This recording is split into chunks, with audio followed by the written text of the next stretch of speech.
화명교회에서 주일 예배 드릴 수 있도록 은혜 주셔서 감사합니다. 전능하신 하나님께서 우리를 이 땅에 이곳에 성전에 불러 모아 주시고 오늘 예배 가운데 언약궤의 비밀이 지성소의 회복이 경험되어질 수 있도록 축복하여 주옵소서. 감사하며 예수님의 이름으로 기도했습니다. 아멘.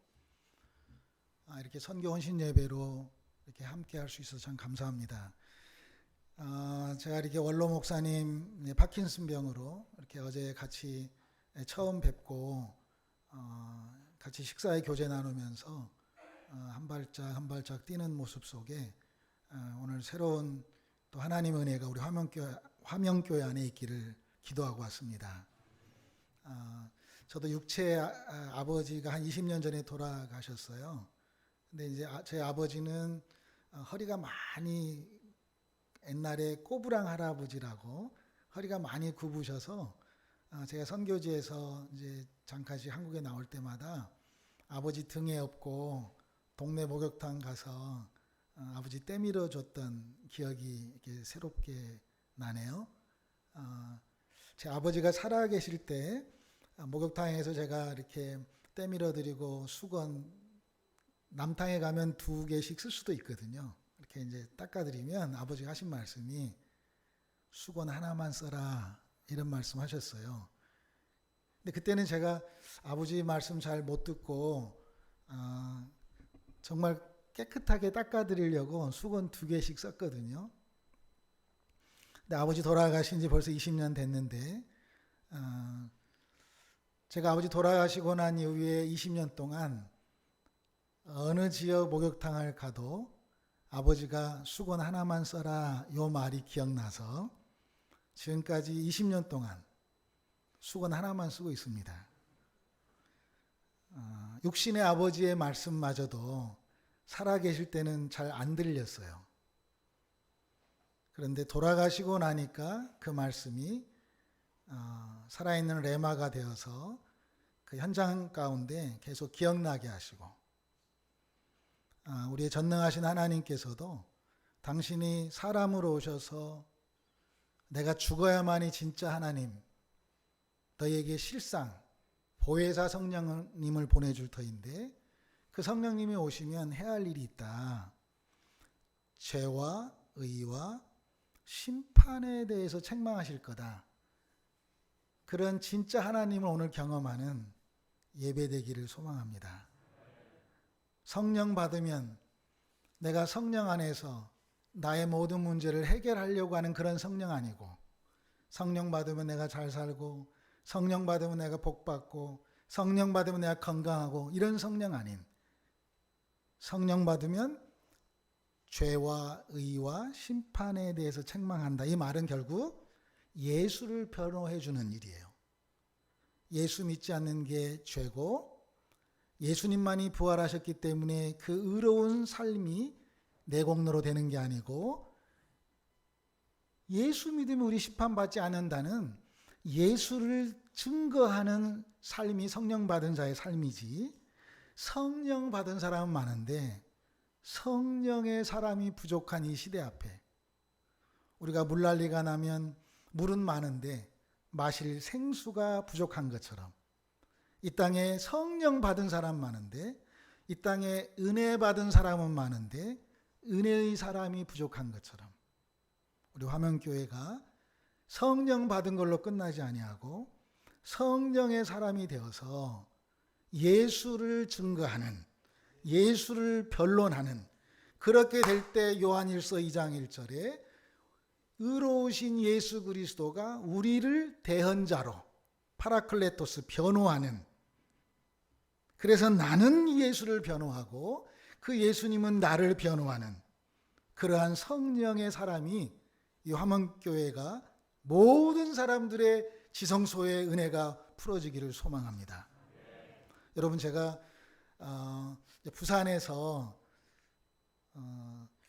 제가 오래전에 예수 안 믿었을 때 제가 스님 생활을 좀 했습니다. 그래서 통도사 앞에서도 손금 봐주고 먹고 살았고 특별히 영호동의 한센인 마을에 들어가서 살아봤기도 했고요. 부산 단감동 화장터에 가서 죽은 시신을 이렇게 화장하면서 49제 드려준 일을 했고, 특별히 제가 누구 애기 못 나면 부산 단감동 화장터에 가서 여자 할머니 돌아가신 분들 49제 지내면서 어떤 분 지금 자궁 속에 임신시켜 주세요, 그런 49제 드려주는 아주 신기 있는 종교인이었습니다. 제가 허령이 열려서 상당히 많은 것들을 볼 수 있었던 그런 사람이었는데, 제가 건강하게 태어난 것이 미안해가지고, 여러분이 왜 이 땅에 건강하게 태어나셨습니까? 저는 그게 미안해서, 저는 중학교 2학년 때 한 편의 영화 때문에, 그 스잔나라고 하는 홍콩의 영화의 주인공이 백혈병에 걸려서 마당 뒤뜰에 심겨진 은행잎이 다 떨어지면 죽는다고 하는 그 임박한 죽음의 스토리가 있는 영화 한 편을 제가 중학교 2학년 때 보고, 사람이 왜 죽을까? 여러분, 사람이 왜 죽어요? 죽으려면 왜 태어났지요? 라고 하는 물음을 묻고 또 묻다가, 제가 다리가 있는 것이 미안해서 다리 없는 사람을 생각하면서 제가 전라북도 이리에서, 지금 익산이라고 합니다, 제 학교 대학 다닐 때 서울까지 걸어가 봤습니다. 나는 왜 다리가 있을까? 불교의 핵심은 화두를 던져줍니다. 질문을 합니다. 저는 건강한 것이 미안해가지고, 저는 장애인들 속에서 장애인들을 볼 때마다 참 내 대신 저분들이 몸이 불편하구나, 이러한 그러한 어떤 마음이 저에게 싹 터서, 제가 이 땅에서 가장 버려진, 그 당시에 소외받은 자의 대명사라고 표현되어진 한센인들의 마을에 들어가서 소록도에 가서 특별히 부처님 전하는 일을 했습니다. 왜냐하면 저는 이 땅에 왜 문둥이가 됐는지를 알았기 때문에. 그건 불교의 인과론, 업보론에 보면 이제 이런 일을 했기 때문에 원인이 있어서 결과가 나병으로 있다, 이런 것들이 저에게 크게 와닿아서, 가족 친척들로부터 소외받고 어떻게 보면 버려진 이런 분들이 모여 사는 소록도에 가서, 당신이 왜 문둥이 된지 아십니까? 전생에 지은 죄 때문입니다. 그래서 이 땅에 꼭 부처님 믿고 천도, 인도, 수라기, 축생, 지옥, 어떤 윤회설의 관점에서 다음 생에 건강하게 태어나셔야 됩니다라고 하는 부처님의 전도자로 제가 열심히 살았습니다. 근데 그분들이 저에게 예수 믿으면 행복할 텐데 예수 믿으라고. 여러분, 예수 믿고 행복하십니까? 소록도에 계신 분들이 저에게, 내가 나병 환자 된 것은 하나님이 특별히 나를 문둥이로 만들어준 이유가 있다고. 내가 나병 환자 아니었으면 예수 못 믿었을 텐데, 하나님이 나를 나병 환자로 만들어줘서 예수 믿게 됐다고. 그래서 나는 예수 믿고 하나님 품에 간다고. 이렇게 저에게 예수를 소개해 주기 시작했습니다. 그럴 때마다 저는 내가 건강한 사람이니까, 내가 나병 환자가 아니니까 내 진실을 못 알아주는구나 라고 생각하면서, 그럼 내가 어떻게 나병 환자가 되지? 그래서 제가 나병 환자가 되는 외모의 증상, 그렇다고 해서 내가 손가락을 자를 수는 없지요. 그래서 제가 눈썹을 한번 밀어봤어요. 왜냐하면 한번 면도날로 밀어보니까 6개월이 자라지 않더라고요. 6개월 만에 자라나더라고요. 이거 한번 밀어보세요. 제가 3번 밀었어요. 그래서 할아버지 할머니에게, 할아버지, 저 이제 나병 걸린 것 같아요. 그래서 제가 한 사람이라도 부처님 전하려고 그들 속에 들어가서 부처님 소개하는 일을 했습니다. 어느 누구도 저에게 부처님 믿겠다고 한 사람이 없었고, 모두가 다 저에게 예수 믿으라고, 저를 더 불쌍히 여기면서 저를 위해서 기도해 주셨습니다. 예수 믿으라고. 그래서 저는 더 열심히 소록도 화장터에 가서, 살았을 때는 한 사람도 부처님 안 믿었으니까 죽은 후에라도 부처님 믿을 수 있도록 49제 드려주는 일을 했습니다. 열심히 목탁. 근데 그분들은 그 화장터에서, 여러분 화장터에서 막 기쁘게 찬 노래하는 사람 봤습니까? 근데 그 대부분의 중학교 2학년 때부터 사람이 왜 죽을까? 죽고 나면 어떻게 되지? 이러한 물음을 가졌던 저의 영혼의 깊이 속에서 우러나오는 장례식은 끝났다고 하는 의미거든요. 그래서 장례라고 하는 세레모니 이렇게 하지요. 그래서 대부분 다 물론 슬프니까 헤어졌기 때문에 눈물을 흘리죠. 근데 소록도 장례식은 그 한센인들의 그 세레모니는 장례라고 표현하지 않고 한번 따라서 해보실래요? 환송식. 하나님 나라에 가는 그 기쁨의 축제. 그래서 우리는 죽음이 벽이 아니라 하나의 문이야. 어떤 사람에게 죽음이 커다란 장벽이 될 수 있지만 소록도에 계신 분들에게는 그 죽음이 장벽이 아니라 또 다른 하나님 품으로 가는 문이었다는 거지요. 그분들은 너무너무 그 죽음의 그 축제가, 야, 왜 네가 먼저 죽냐?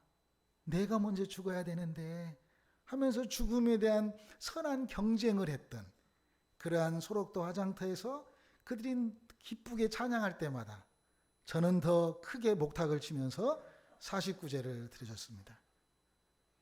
참 롱스토리지만 제가 처음으로 이제 새롭게 하소서에 한 1년 전에 이 소록도에 대한 간증과 제가 했던 사역들에 대한 그 간증을 새롭게 하소서 유튜브에서 한번 쳐보셔서 보시면 좀 저를 이해하게 될 것 같고, 제가 이제 주어진 오늘 낮 예배니까 오늘 말씀 앞에, 그다음에 이 화명교회에게 필요한 정말 우리의 하늘문은 뭘까? 요걸 한번 오늘 같이 좀 서로 클릭되면 좋겠다 생각이 듭니다.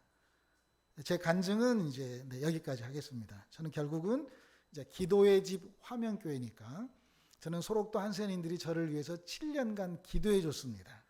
그래서 기도의 열매로 소록도에서는 저를 자기들의 하늘 작품이다, 우리가 땡중이었던 이민교를 기도해가지고 목사로 선교사로 만들어줬다라고 소록도 구북리 화장터 바로 앞에 있는 구북리 교회에 아직도 저에 대한 그 기사를 이렇게 카피해서 이렇게 붙여놓고 교회가 저를 끊임없이 기도해주고 있습니다. 사랑하는 여러분, 제가 기도의 자리에 오면서 이 화명교회가 우리를 다 하나님 성전으로 불러주셨는데 정말 기도했던 것처럼 언약궤의 비밀이 풀어져서 나의 지성소를 경험하는 우리 하나님의 사람들 다 되기를 축복합니다. 오늘 이 성경 본문은 다 아는 말씀입니다. 새 계명.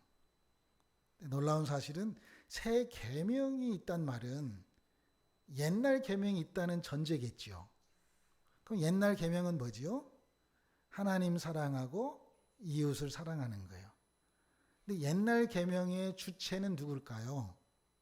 그건 나예요. 내가 하나님 사랑해야 되고 내가 이웃을 사랑해야 돼요. 저는 예수 믿고 예수님의 십자가의 보혈로, 예수님의 피로 용서받지 못할 죄가 무엇이 있을까? 다른 말로 하면 우리는 다 이미 용서받았다. 아멘이십니까? 그런데 저는 이렇게 표현해 봅니다. 하나님을 사랑하는데 어떻게 사랑해요? 뜻을 다하고 힘을 다하고 마음을 다해서 하나님을 사랑해야 된다. 이 말을 좀 다르게 표현해 보면 남겨놓고 하나님 사랑하면 그게 죄겠구나 라고 저는 생각하면서 여러분들에게 전합니다. 하나님 목숨을 다하고 힘을 다하고 뜻을 다해서 하나님 사랑해야 되는데 조금 남겨놓고 사랑하면 그게 죄가 아닐까? 쉽게 말하면 내가 할 수 없는 거예요. 주체는 나예요. 옛 계명의 주체는 주어는 나예요. 이해가 되시면 아멘. 근데 새 계명은 서로 사랑하라의 주체는 예수님이에요. 내가 할 수 없어요. 예수의 제자 중에 반모섬에서 가장 할아버지가 되어서 늙어가지고 정말 힘이 없는 그 요한 할아버지가 그 예수 품에 들어가서 예수님의 품속에서 예수님의 마음을 대필했어요. 대신 썼어요. 요한복음, 요한 1, 2, 3서, 요한계시록. 그런데 사랑이 쉬웠다면 그냥 한 번만 서로 사랑하라 이렇게 했을 텐데, 제가 밑줄 치어가면서 사랑이라는 단어가 몇 번 나온지 해봤어요. 102번 나와요. 왜냐하면 새 계명의 사랑은 실제적이기 때문이에요.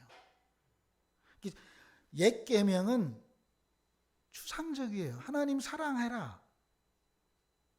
그 율법 속에 나타나는 온 율법과 선지자의 강령이 되어지는, 여러분 막 수건에 물을 짜서 어떤 흑염소 액기스 짜는 것처럼 이렇게 두꺼운 성경 구약의 모든 걸 딱 한마디로 표현하면 뭐예요? 하나님 사랑하고 이웃 사랑하는 거예요. 그런데 또 한 번 신약에 그런 말이 있어요. 온 율법과 선지자의 강령이라. 어디에 있을까요? 그게 산상순의 마지막이에요. 마태복음 7장 12절에 너 사랑받고 싶냐? 그러면 너도 다른 사람 대접해라. 너 대접받고 싶냐? 너 다른 사람 사랑해라. 대접해라예요. 그러니까 그게 온 율법과 선지자의 강령이라고 산상순의 마지막에 딱 요약하는 거예요. 다시 한번 정리해 볼게요. 오늘 말씀은 제목 뭐예요? 시작. 서로 사랑하라. 쉬웠으면 102번 얘기 안 했을 거예요. 그런데 이곳에서의 비밀이, 왜 주체를 제가 예수님이라고 하나님 주신 마음을 전하냐면, 그냥 서로 사랑하라 사이에 무엇이 있을까요? 서로 사랑해라, 서로 사랑해라. 그 사이에 따라서 합니다. 내가 너희를 사랑한 것 같이. 쉽게 말하면 내가 죽어야만이, 내가 십자가로 죽어야만이 사랑할 수 있다는 거예요. 우리는 사랑할 수 없어요. 우리가 어떻게 사랑할 수 있어요? 근데 내가 너희를, 내가 어떻게 사랑했어요? 십자가에 죽었단 말이에요, 예수님이. 제가 최근에 있었던 두 가지의 일을 제가 잘 전달할지는 모르겠습니다. 근데 여러분들이 제가 표현해 볼 테니까 여러분들의 영혼으로 제 얘기를 잘 들었으면 합니다. 여러분, 어떤 사람은 제 얘기를 귀로 들을 수도 있고 어떤 사람은 제 얘기를 머리로 들을 수도 있어요. 근데 이 시간에 제가 두 사람의 얘기를 할 터인데 영혼의 소리로, 가슴으로 들었으면 좋겠습니다. 2달 전에 중국 유학생 두 학생이 한국에서 자취방에 살다가 한 친구가 잠자고 있는 한 아이를 칼을 꺼내가지고 13번을 찔렀습니다. 그랬는데 그 스위스에서 어떤 분이 저에게, 선교사님 한국 가시죠? 제가 이제 2달 전에 캐나다 코스타 집회에 가면서 한국에 잠깐 트랜짓 했습니다. 그래서 한국에 왔을 때 제가 2달 전에 어느 지방에 가서 그 학생을 꼭 신방해 달라고, 제가 부전공이 자살하는 청년들 상담하는 거거든요. 혹시 자살하고 싶은 사람 있으면 저에게 연락하세요. 근데 두 사람이 잠자다가 청년들이 그냥 칼로 난도질을 했어요. 그런데 13번을 찔렀는데 그 중에 한 번이 잘못 찔려서 눈을 하나 없어져 버렸어요. 눈이. 그런데 제가 이제 상담하러 갔어요. 근데 이미 이제 퇴원해가지고 그 중국 어머니와 같이 있었어요. 근데 그 유학생 학교 대학생이었기 때문에 그 담당자, 책임자 교수, 그 유학생 그 담당자와 그 피해자 중국 유학생과 피해자 엄마 중국 한족이에요. 한국말 하나도 몰라요. 그래서 통역한 이제 중국 분이 있었어요. 한국 말로 통역하는 4사람이 저와 함께 5명이 이제 그 시간에 제가 상담을 시작했습니다. 그랬는데 제가 물어봤어요. 이 형제가 이름이 방주예요. 노아의 방주할 때 방주. 근데 어제 판사에게 가해자를 용서해 달라고 편지를 썼다는 거예요. 야, 어떻게 용서해 줄 수 있냐? 야, 네 눈을 지금 찔렀는데 지금 칼자국들이 다 있어요. 얼굴에 몸도 있고 눈은 아예 없고. 한국에 온 지 그 대학에서 인공지능을 공부해요. 한국에서 공부한 지 대학에서 4년 됐기 때문에 한국말이 저하고 소통이 됐어요. 방주 엄마는 한국말을 하나도 못했어요. 그래서 물어봤어요. 어떻게 용서해 줄 수 있어? 어제 엄마하고 버스를 타고 전라남도 광주의 출입국 관리소에 가서 판사에게 이 가해자 학생을 용서해 달라고 편지를 쓰고 왔대요. 야, 네 눈 불편해서 힘들 텐데 그냥 누구한테 도와달라고 해서 기다렸다가 그냥 자가용으로 가지 어떻게 버스 타고 또 택시 타고 걸어서 갔냐 했더니 빨리 용서해 주는 편지를 판사에게 보내야만이 피해자가 교도소에서 빨리 나올 수 있잖아요. 야, 너 어떻게 용서해 줄 수 있어? 그 친구 하는 말이 이랬습니다. 성경에 서로 사랑하라 말 있지 않습니까? 그 엄마에게 통역을 시켜가지고 물어봤습니다. 언제부터 예수 믿었어요? 했더니 상해 옆에 중국에 온주라는 동네에서 태어났는데 온주라는 동네는 최근에 중국의 모든 교회 십자가를 철거할 때 유튜브에 나와 있는 막 그 나라에서 철거하는 모습이 나오는 동네 사진이 온주랍니다. 온주. 그 지역은 중국에서 동방에 유대인들이 사는 마을로 인식될 정도로 상당히 많은 그리스도인들이 할아버지 때부터 쭉 있답니다. 그래서 제가 방주 엄마에게 언제 예수 믿었어요? 그렇게 물어봤습니다. 그랬더니 우리 지역은 다 예수 믿어요. 그리고 스스로 우리는 법으로 십자가를 교회가 떼라고 했지만 우리 스스로 십자가를 뗄 수 없었기 때문에 유튜브에 나와 있는 이런 것들은 다 방주 지역에서 강제 철거의 모습입니다. 우리는 언제부터 예수 믿었는지 모르지만 우리 할아버지도 예수 믿었고 우리 아버지도 예수 믿었고 저도 예수 믿었고 제 아들 방주도 예수 믿고 있습니다. 이렇게 저에게 답변해 주었습니다. 다시 또 질문했습니다. 방주는 그렇다 하더라도 엄마가 어떻게 용서해 줄 수 있어요?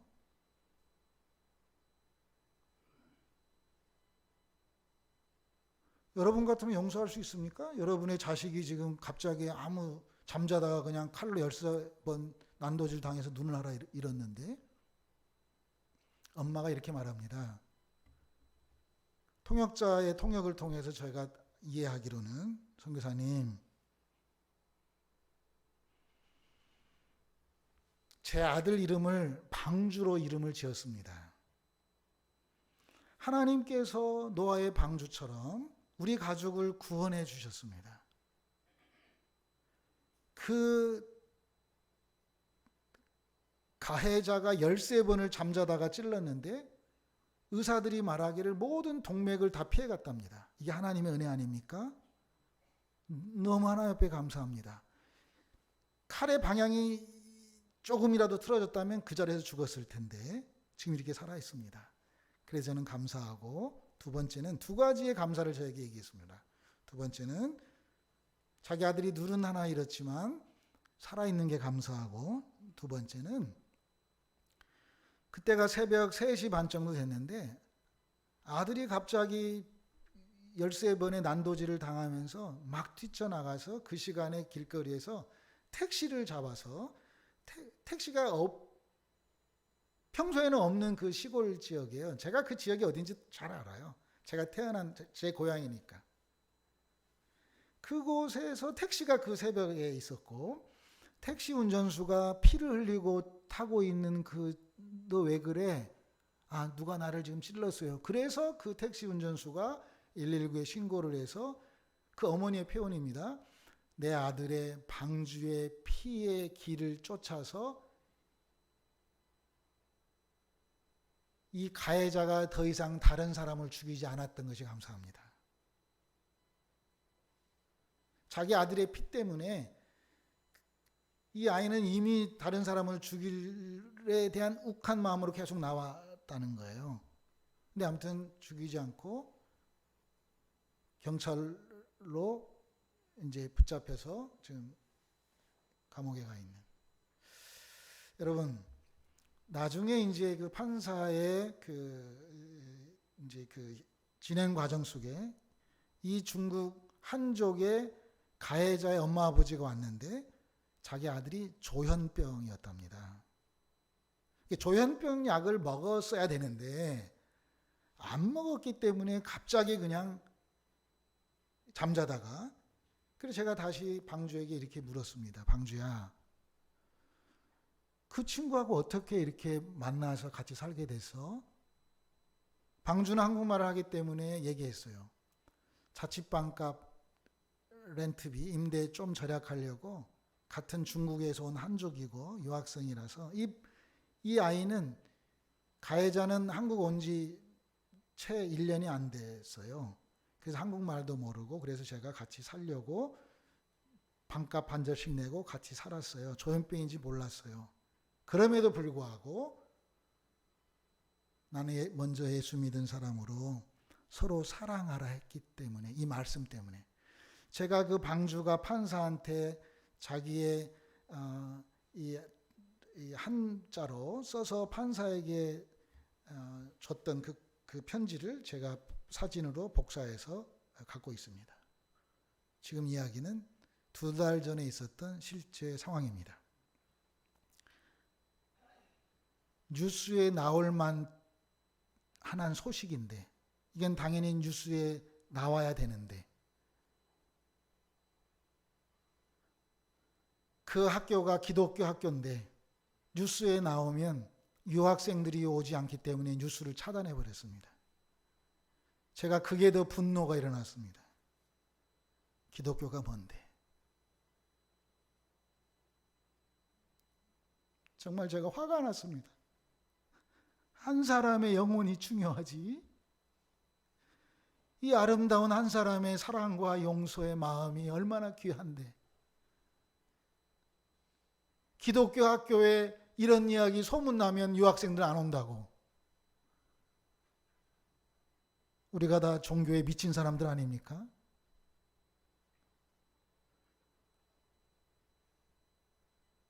종교에 세뇌당하지 않았으면 좋겠습니다. 기독교는 종교가 아닙니다.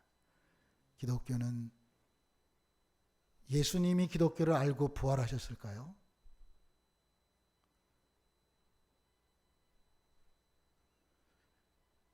진정한 언약궤의 비밀이 오늘 성전에 와서 예배드리는 화명교회 이 예배자들에게 그 지성소의 은혜가, 시은좌의 은혜가 강같이 흐르기를 원합니다.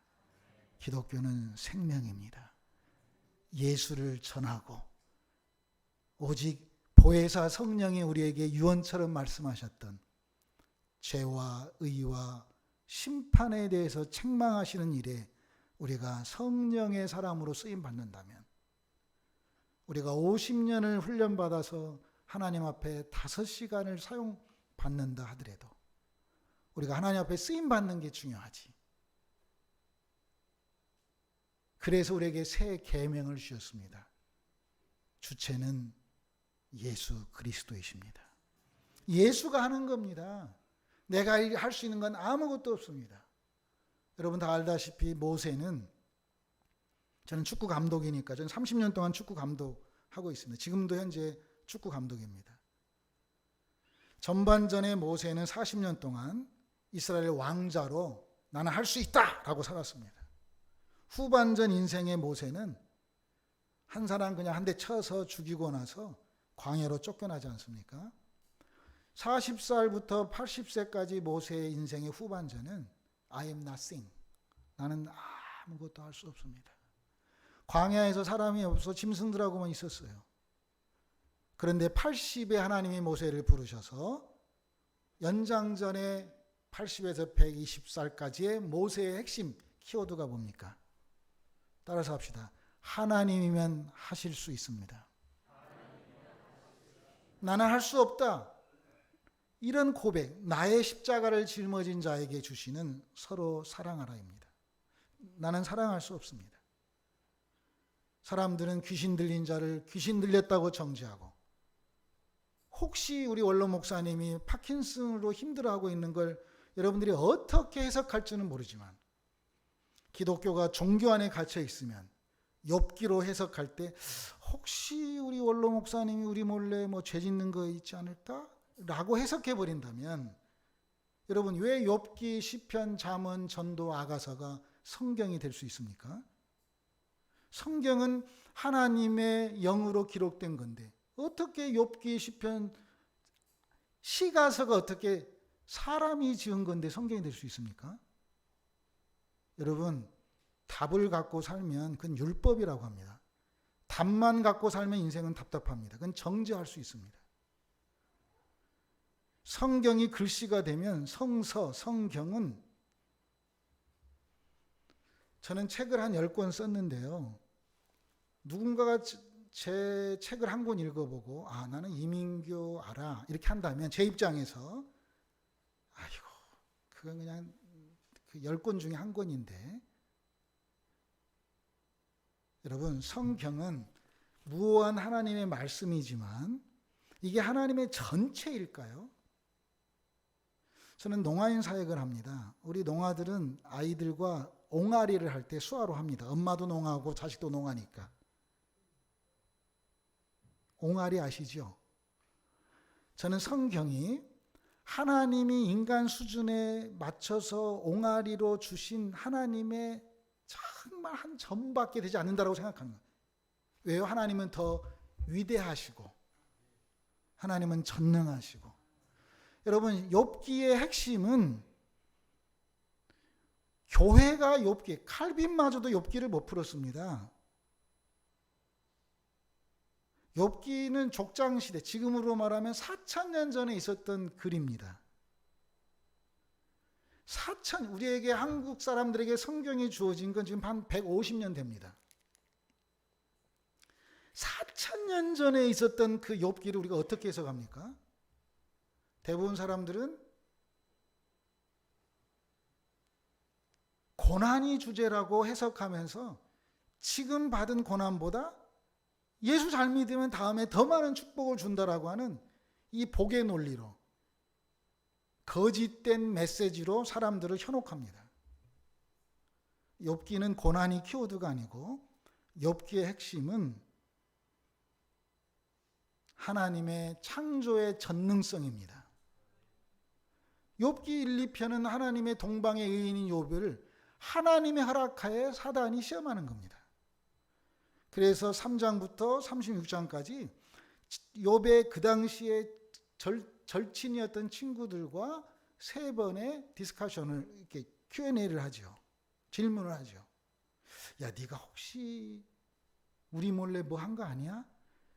인과론적인, 인본주의적인 자기의 생각으로 하나님을 가다 놓고 질문하는 거예요.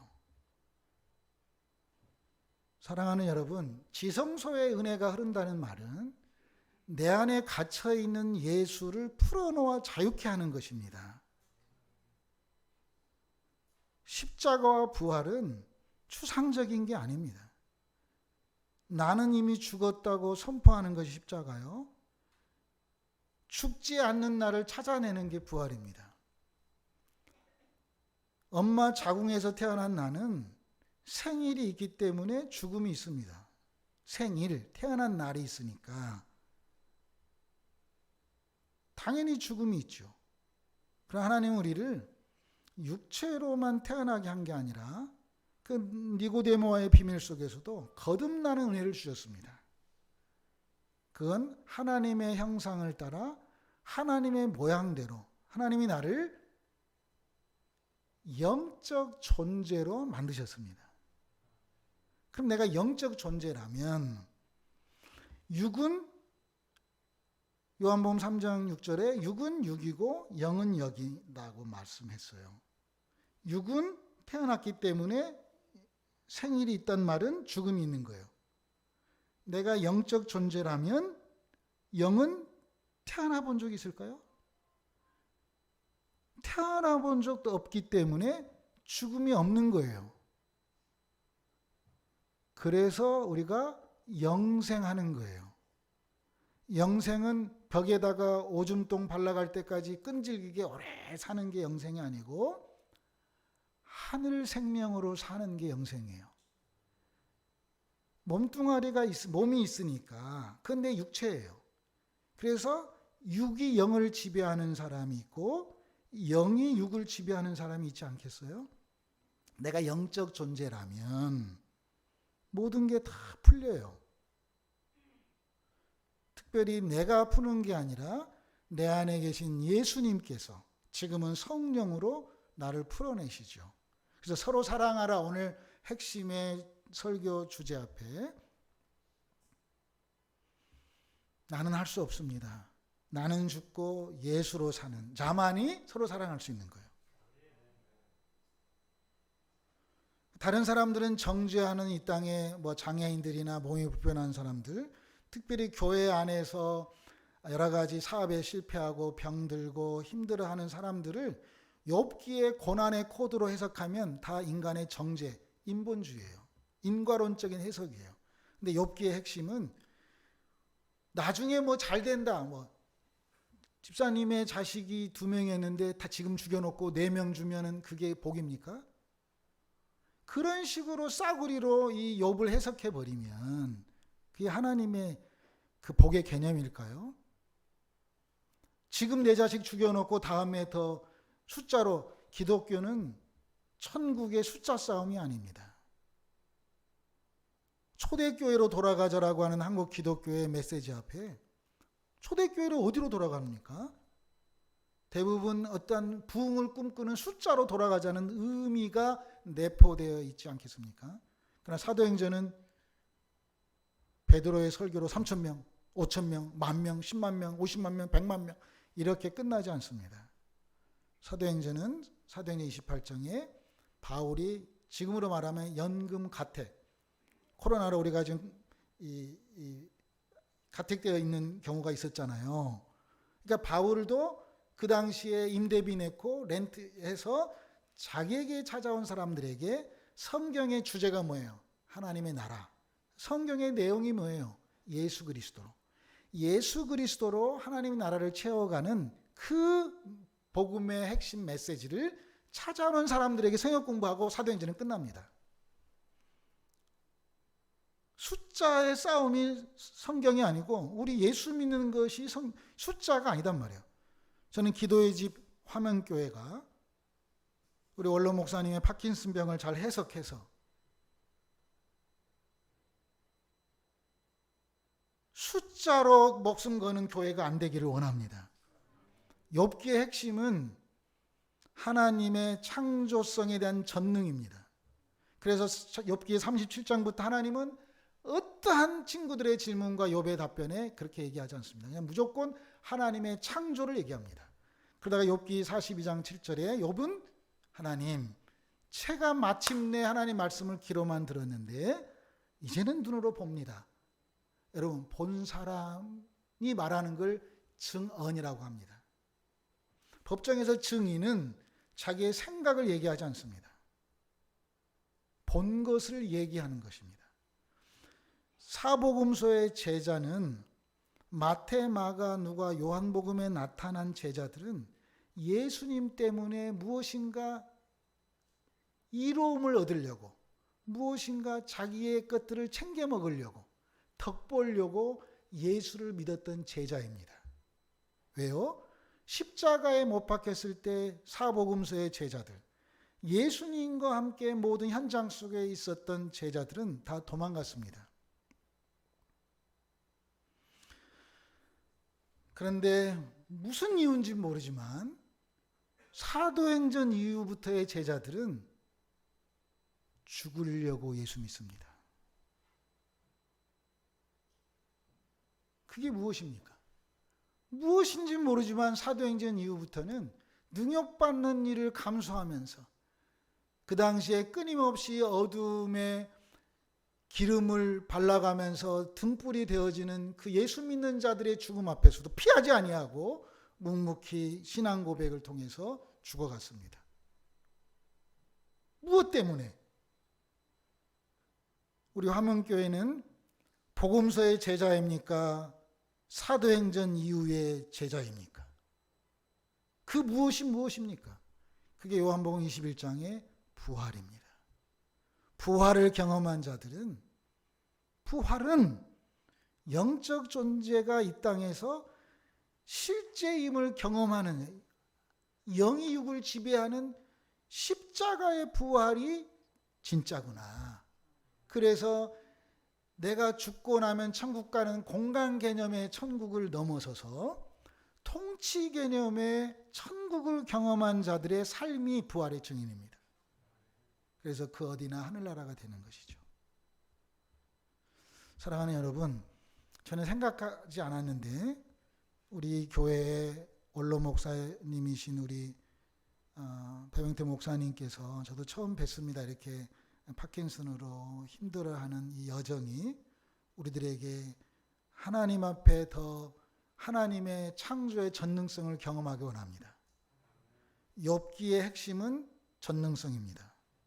시편의 핵심은 뭘까요? 시편은 언약 성취의 신실성입니다.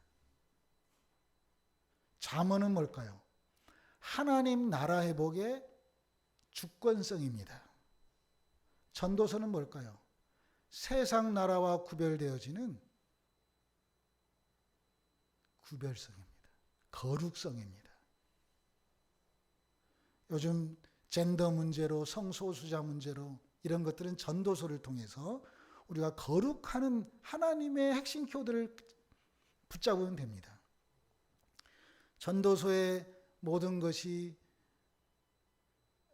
헛되다라고 말씀하시는 이 38번이나 나오는 헛되다는 말을 이 코로나 상황에서 어떻게 여러분 해석합니까? 한번 따라서 해보실래요? 삶의 능력은 해석에 있다. 소록도 나병 환자들이 내가 나병 환자인 것이 하나님의 은혜였다라고 해석했습니다. 이런 상황에서 전도서가 헛되다고 하는 걸 어떻게 해석하시겠습니까?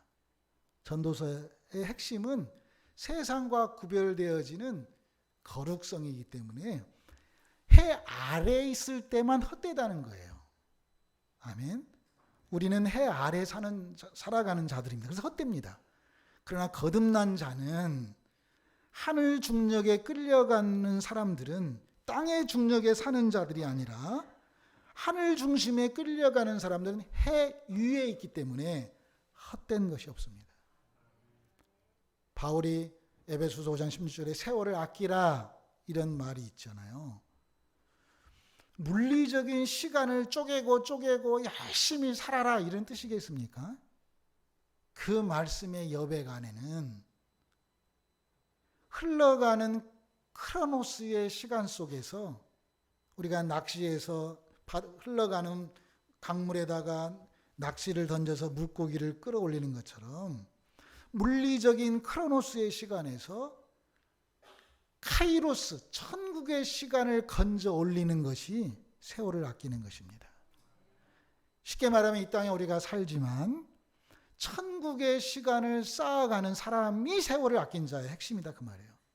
천국을 아끼는 시간이 뭘까요? 죄와 의와 심판에 대해서 예수를 변론하는 성령의 사람으로 살아가는 것, 이것이 성령의 지혜입니다. 이게 성령으로 살아가는 사람들의 천국의 시간을 쌓아놓는 시간들입니다. 아가서의 핵심 키워드는 뭘까요? 아가서는 절대 불변하는 인간의 연애 소설이 아니라 이것이 시가서가 성경으로 될 수밖에 없었던, 제가 처음 예수 믿고 물어봤죠. 사람들한테 왜 시가서가 인간이 썼는데 성경이 될 수 있습니까? 라고. 그랬더니 사람들이 저에게 이민교는 주일학교부터 안 다녀서 그래. 사람들 다 아는 성경인데 왜 그걸 물어봐? 이렇게 대답했어요. 근데 제가 철이 들고 하나님이 보여주신 세계를 보니까 그렇구나. 시가서가 성경에 있어야만 하는 이유를 발견했어요. 아가서는 하나님의 불변성이에요. 그걸 우리에게 보여준 거죠. 쉽게 말해 하나님의 성품을 우리에게 인간의 그 도구가 되어서 시편, 욥기, 시편, 잠언, 전도, 아가서가 우리에게 성경으로 올 수밖에 없었던 서로 사랑하라. 또 한 사람 얘기하고 마무리하겠습니다. 아까는 방주 얘기했죠. 제가 한 분 또 얘기 드리겠습니다. 한국에 누구라고 치면 인터넷에 나오는 사람입니다. 이분은 경희대학교 한방과 한의사를 수석으로 졸업했습니다. 또 이분은 자기가 한의사로 있다가 또 다른 영역의 의료세계를 알고 싶어서 연대 의대를 졸업해서 편입해서 졸업할 때 차석으로 또 졸업하셨던 양쪽 대통령 주치의까지 하셨던 분입니다. 이분을 제가 만났습니다. 이분이 어느 날 자기 아버지가 돌아가시고 6개월 만에 어느 지역을 걷고 있는데 횡단보도를 걷고 있는 덤프트럭이 그 사람을 빵 쳐서 목이 날아갔답니다. 사람들이 이제 모였는데 자기가 의사이기 때문에, 그것도 한방 의사, 양쪽 의사이기 때문에 그냥 의사의 양심으로 목을 나간 그 사람을 보러 갔답니다. 보는 순간 자기 엄마였답니다. 그래가지고 자기 온 얼굴이 순간적으로 마비가 와버렸답니다. 얼굴에. 그래가지고 귀는 들리고 손은 움직일 수 있어가지고 수첩에다가 내 어머니입니다. 나를 빨리 병원에, 왜냐하면 마비가 와버리니까 병원에. 그리고 나서 기절했답니다. 정신이 없었답니다. 그래서 이제 의식이 깨어났을 때 신경외과 의사들이 하는 소리가 들렸답니다. 이 환자는 전신 마비가 와서 눈도 못 뜨고 다 마비돼서 이 얼굴이 굳어졌어. 우리는 안 돼. 그런 얘기를 의사들끼리 하고 있는 걸 듣게 되었답니다. 그래서 그 정 박사님이 또 썼답니다. 나를 어느 시장 앞에 한의원에 나를 빨리 택시로 보내주라. 그래서 그 한의원에 가서 자기가 모든 데에 침을 놔가지고 오른쪽 눈만 이렇게 조금 뜨게 했답니다. 그래서 지금도 눈이 한쪽만 뜨고 계십니다. 중요한 건 이분이 마지막 재판의 판사에게 이렇게 변론했습니다.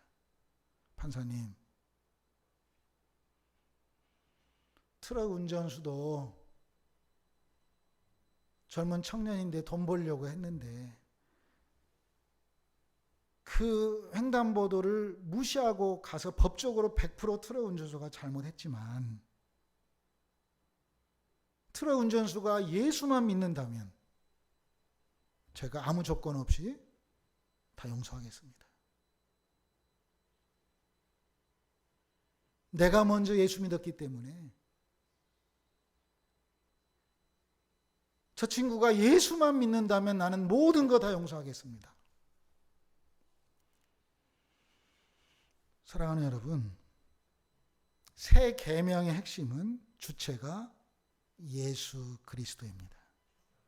예수가 십자가에 못 박혔던 것처럼 나는 죽고 예수로 사는 사람만이 상대방을 용서할 수 있습니다. 우리는 아직 죽지 않았기 때문에 우리는 사실 옛 계명에 묻혀서 내가 해보려고, 내가 하나님을 사랑해보려고, 내가 뭔가를 해보려고 하는데 우리가 모세의 연장전으로 가면 80세에 부르셨던 하나님의 모세처럼 오늘 이 시간 지성소의 은혜가 흘러가는 우리 모두에게 모세의 연장전의 삶이 육체의 나이와 상관없이 우리가 그렇게 하나님 앞에 쓰임 받는다면 우리도 서로 사랑할 수 있습니다. 저는 북쪽의 장애인 축구 감독으로 있습니다. 북쪽은 저주하고 망해야 될 나라입니까? 그 사람들은 자기가 원해서 거기서 태어났을까요? 성경은 원수도 사랑하라 말씀하고 있습니다. 내 안에 갇혀있는 예수를 풀어놓아 자유케 하는 지성소의 은혜가 경험되기를 원합니다. 내 생각대로 예수 믿지 말고 예수님도 하나님이셨는데 요한복음에는 끊임없이 아버지께서 일하시니 나도 일한다고 하셨던 것처럼 예수가 믿었던 하나님 믿는, 이제는 딱딱한 음식도 먹을 수 있는 장성한 그리스도인이 되기를 원합니다. 사복음서의 제자로 머물러 있는 사람은 정당한 삶을 삽니다. 방주나 그 정박사님이나 정당한 삶을 산다면, 한 대 때렸기 때문에 두 대 때리고 내 눈 뺐기 때문에 또 눈 하나 빼고 이렇게 된다면 정당한 삶입니다. 이것은 율법입니다. 그러나 산상수훈이 우리에게 준 메시지는 정당한 삶이 아닌 그리스도인에게 준 새 계명의 핵심은 따라서 합시다. 위대한 삶. 위대한 삶을 살게 하십니다. 자, 마지막으로 저는 이렇게 정리하고 오늘의 말씀을 마치려고 합니다. 창세기 12장은 우리가 다 알다시피 믿음의 조상의 얘기인데, 아브라함을 부르셔서 본토 친척 아비의 집을 떠나서 복의 근원이 되도록 하는 복을 주셨습니다. 이것은 우리 모두가 다 그런 복을 꿈꾸고 그렇게 하고 싶어 합니다. 하나님 앞에 쓰임받고 싶어 합니다. 이것은 동일한 사복음서의 제자들처럼 아브라함도 이로운 삶을 결정해서 무엇인가 나에게 주겠다고 하니까 본토 친척 아비의 집을 떠나서 간 거예요.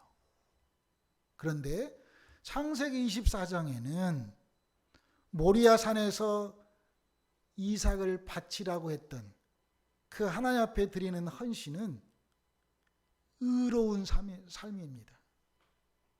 나에게 유익이 없는 아무것도, 나에게 십자가만 있는 거예요. 잘 전달되었으면 좋겠습니다. 정당한 삶이 아니라 위대한 삶. 창세기 12장의 이로운 삶이 아니라 창세기 24장의 모리아산의 의로운 삶. 사도행전 복음서의 제자가 아닌 사도행전 이후의 제자들의 삶. 이런 사람이 될 때 서로 사랑할 수 있습니다. 나는 죽고 예수로 사는 삶. 기도하겠습니다. 하나님 감사합니다. 그 전능하신 하나님이 나의 아버지고 우리들의 아버지가 되어주셔서 고맙습니다. 그 하나님 사랑 앞에 더 겸손한 마음으로 하나님이 다 하실 수 있는데 우리에게 맡겨주시고 우리를 사용해 주신 그 하나님의 은혜가 은혜 받는 것으로 끝나지 아니하고 은혜의 사람으로 다른 사람에게까지 사랑이 흘러갈 수 있는 사랑의 전달자 되게 하여 주옵소서. 우리 사랑하는 기도의 집 화명교회가 숫자 싸움에 연연해하지 아니하고 내 생각으로 예수 판단하지 아니하고 오직 하나님의 거룩한 사랑 안에 머물게 하여 주옵소서. 사랑받는 것이 쉬운가, 사랑하는 것이 쉬운가의 질문 앞에 용서받는 게 쉬운가, 용서하는 것이 쉬운가, 이러한 다양한 여러 가지 질문 앞에 끊임없이 고민하며 그 하나님의 거룩한 사랑 앞에 머물게 하여 주옵소서. 그리고 하나님 말씀하시면 그대로 행할 수 있는 우리의 모든 화명교회 성도들 되게 하여 주옵소서. 특별히 아버지의 그 배병태 목사님의 거룩한 신앙 앞에 우리가 하나님의 전능성 앞에 더 겸손함으로 나아갈 수 있도록 하나님 우리를 끝까지 붙잡아 주옵소서. 감사하며 예수님의 이름으로 기도했습니다.